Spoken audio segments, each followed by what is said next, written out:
What, if anything, does the Hanoi breakdown in the summit there have to do with the China talks? Does it affect them in any way?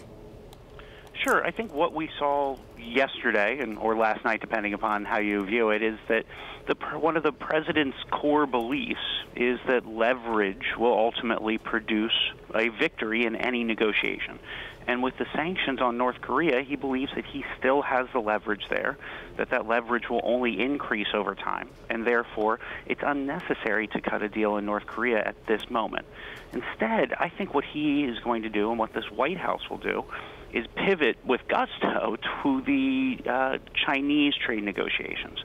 And my view is that they want to win on the global stage.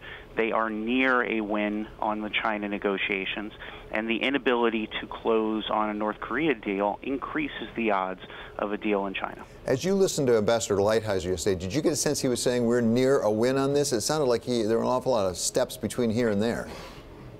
I think Mr. Lighthizer went out of his way to tamp down expectations, which should be expected, and that's his role in all of these negotiations. But I think what's important, David, is that for the first time he outlined some of the enforcement mechanisms that are being discussed. And as we all know, the enforcement mechanisms for this deal are the central and I would say core pillar in all of these talks. So the fact that we're getting a little bit of the detail around that is actually a bullish signal in my view. How far apart or close do you think that President Trump and Robert Lighthizer are in what Lighthizer communicated yesterday? I think that both of their statements can exist in the same world, even though they're a bit farther apart in terms of the semantics. I think that we are not a deal is not imminent, but they are closer to a deal than they were a few weeks ago, and so that means that both of those statements are accurate.